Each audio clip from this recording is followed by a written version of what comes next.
Hey, what's going on, everybody? Doki the Dingus, aka Wagon Fruit here, and welcome back to Doki the Uncut. This time, up top, we have Coleasice 8, that is, with this interesting Webs team / Rain team that brought neither this week. Just a very balanced-looking team, possibly very offensive with a lot of pivoting going on between Zarude, Slitherwing, Manaphy possibly with the pivot, or just Tail Glow or Setup, and Electrode, of course. And on the bottom, we have Obo, who has this very interesting double Ghost Core between Spectrier and Terra Mimikyu, which could be very, very scary. I am noticing a singular Ghost Resist, and both of these Ghosts have very good coverage for that Zarude over there, so this could be really, really scary for Cole. And Fezandipiti is not a mon that I've seen very much of, so I'm really interested to see how it performs. We have a lead Mamoswine versus the Electrode. Does Cole want to scout for this Choice Scarf? I definitely think you do. It really depends on what kind of check you're prepared to answer with here.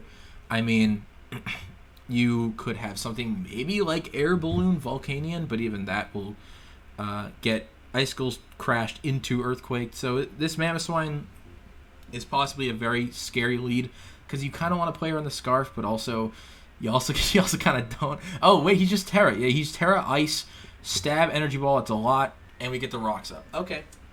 I mean, seeing as you couldn't really ever win this 1v1 with Mamo versus this Electrode, I do agree with getting the rocks up, and you just go out to Snorlax, saving your low health Mamo that could possibly put in some work against the Volcanion and Mudsdale Bulk Core, which is almost definitely a smart thing to do. Mamoswine looks quite threatening, even if it's at low health. It can definitely get one or two big attacks off, and Snorlax is a very good check to any like neutral special attacker. So this is totally fine. Both players are doing their thing. Definitely, obviously, very unsafe to go for a Volt Switch there, so Cole had to give up some momentum, unfortunately.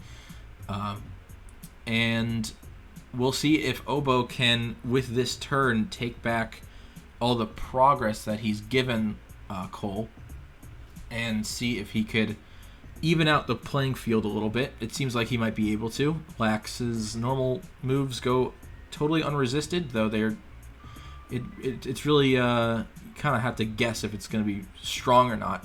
See the Volt Switch going out to hard Spectre. Yeah, I don't.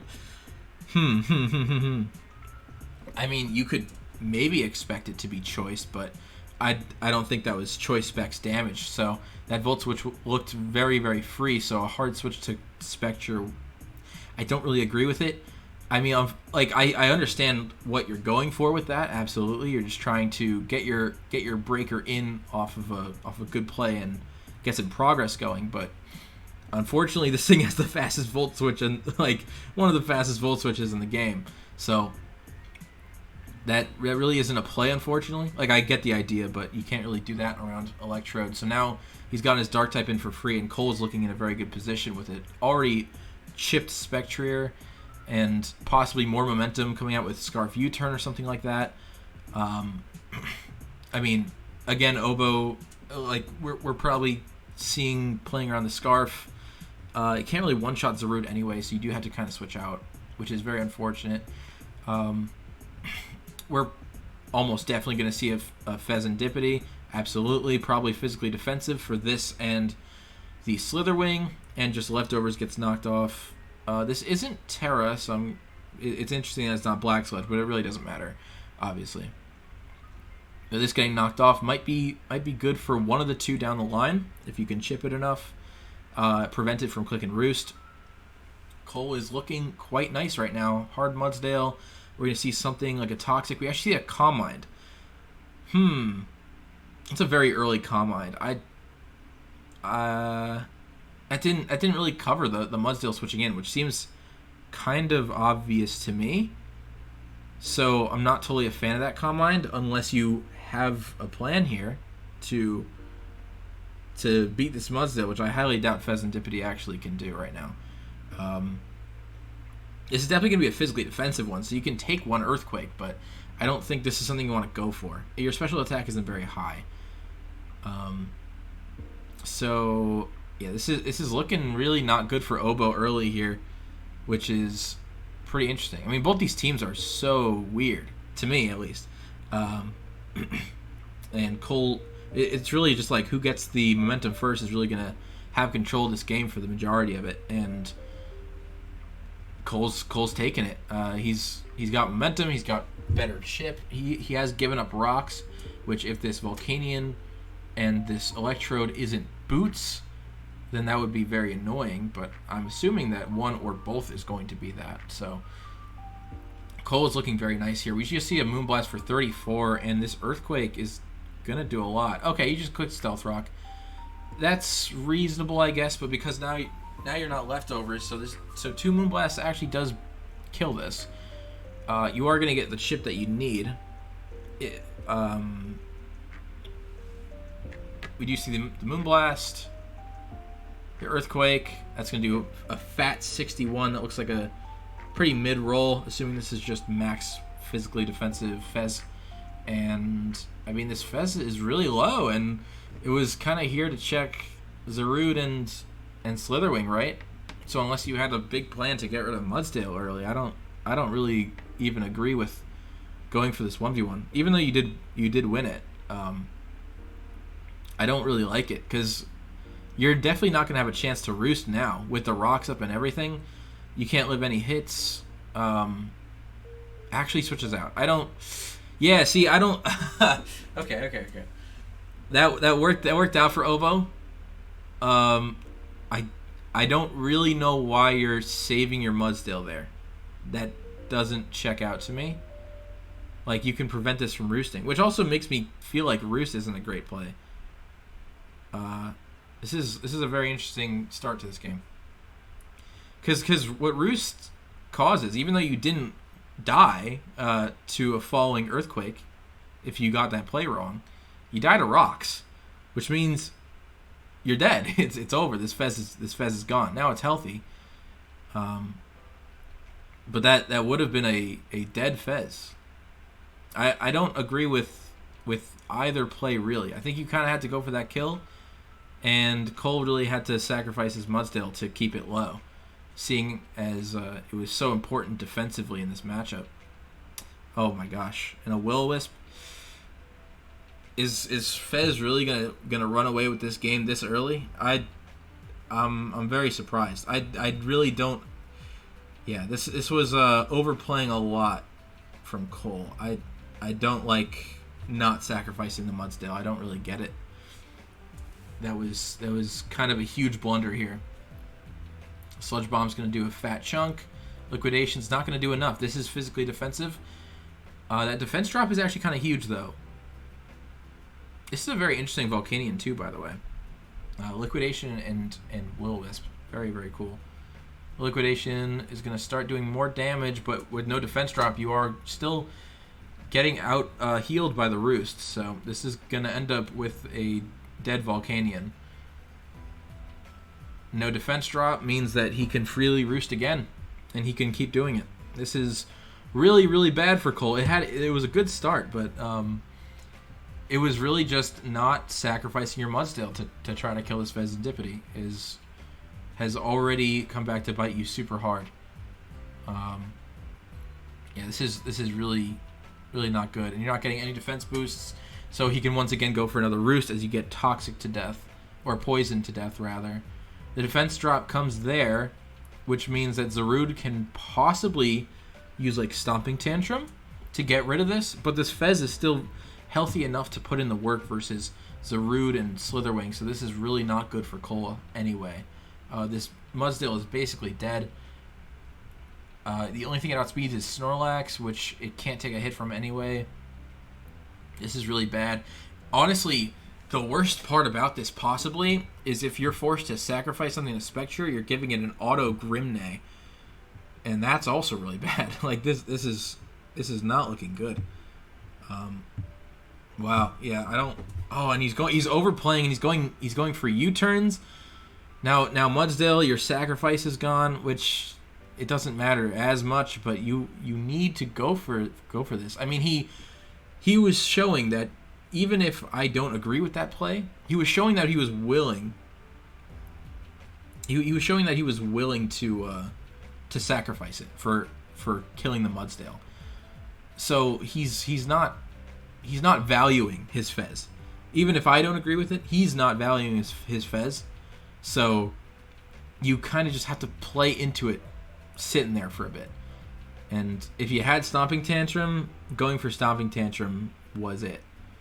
I'm not sure how much speed this Fezandipiti has, but it's base 99, so it can definitely outspeed this. It doesn't have any speed investment, it seems, and the Zen Headbutt just kills 100%. That's super effective. Definitely would just kill. Obo's saying that if the defense drops didn't happen, he basically won the game after Mudsdale didn't get sacrificed, which honestly is possibly true. You did have to avoid probably a Zen Headbutt flinch there, but overall, very possibly true, which is, again, why I didn't really agree with Fez getting sacrificed to Mudsdale so early. It looks really great here. Calm Mind Fez looked great. So I don't know why it was sacrificed so early. Yeah, this is a very interesting endgame. This is not really something that you would expect to see after the situation a few turns ago. Versus that. Yeah, Play Rough is just gonna one shot. That's got to be choice banded. Mimikyu isn't that strong. Yeah, with a life orb, it's even a roll. That's got to be choice banded Mimikyu, which is pretty cool. I'm really wondering what this game plan was from Obo. I mean, he definitely didn't have 0 ways to win if the Fez dropped, right? So it's not so bad that he was trying to sacrifice it, but I think he was really good here. And now he's just taking banded attacks because the disguise was still up. This is an incredible Mimikyu in this position. Wow, yeah, Obo is absolutely running away with it, and it's looking like there's not really any outs for Cole at this point. This Electrode is absolutely massacred by Snorlax, and you don't have enough resources to Volt Switch it down. So Mimikyu's just going to get sacrificed here for sure, as you very likely Volt Switch over to Zarude, and then Thundurus is probably going to make an appearance. Who knows? Maybe Scarf Zarude can make some magic happen. Actually, sacks the Mamoswine. That makes way more sense. I don't know why I didn't think about that. This Mimikyu could still be out of range of rocks somehow, and can. I don't know. We do see the Curse on the Leech Seed. Leech Seed is very clutch versus Curse, for sure. I don't think Zarude, even after rocks, is going to die to anyone hit from Snorlax unless it's super effective. So a Volt Switch looks okay. I'm curious to see if Electro is actually going to clutch out this endgame, because now Lax is getting chipped because he went for a setup button. This is really interesting. This game is feeling not over, which is crazy. Actually just stays in with the Energy Ball, gets a special defense drop. Will the Leaf Seed put it in range? Oh no. Oh, no. Oh, God. Energy Ball. It's not in range. Rests up. Okay. It is Chesto Berry. And, I mean, now you're certainly one-shot if you're Electrode, right? Yeah, this looks over now. I don't think there's any out anymore. Yeah, Resto Chesto was clutch. If it was just Rest, no Chesto, it looked like there was probably still a way out with unlucky Sleep Talk rolls or something like that.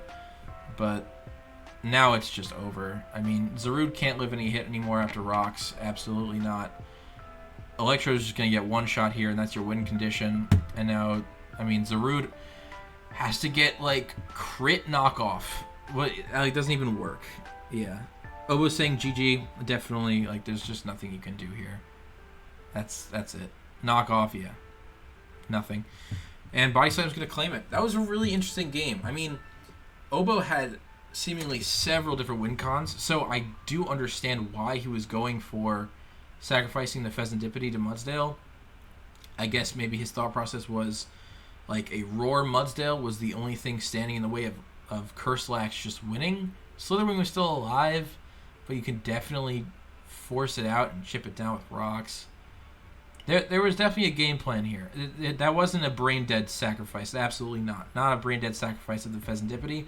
I just personally think that Fezandipiti had, like, equal or better chances to win an endgame than Snorlax did. So I still personally don't agree with it. Where Cole absolutely went wrong here, of course, was the turn where he, for no real explainable reason, switched out of the Mudsdale on this turn and allowed it to roost. This turn 8 in particular was just very, very questionable. I don't understand it. Like, I don't really know what you expected Mudsdale to do at this point in the game. Besides in this position, preventing it from clicking Roost correctly. And Obo actually clicked Roost versus the Mudsdale that was surely going to sacrifice itself. So that was a really, really weird turn, in my opinion. I don't really understand it. But other than that, just a very, honestly, looking like a fantastic build from Obo. Like, Banded Mimikyu after the game plan of chipping down Volcanion, and then, like, with the Terra Ghost Banded, looks incredible with double Ghost Stab into solo resist Zarude, looks great. Like, this build looks very good. The early rocks was a very smart decision. Like, this was a great build. The real only turn, I guess, is that I don't understand was why he roosted there. But it worked out. So I guess he did fine, right? it was kind of weird. It was kind of weird to me. I think the game plan could have been a little bit more solid, but it definitely worked out. Like, he got what, a 4-0? That's fantastic. Cole, honestly, this build didn't even look bad. Not in the slightest. I'm assuming this was Scarf Zarude, but I just don't personally understand why you let that Fez get so much going. But that's about it. If you enjoyed, please let me know. And if you didn't like my commentary, also let me know. I want all the opinions. But I would appreciate if you subscribed. And I'll see you guys in the next one. Peace.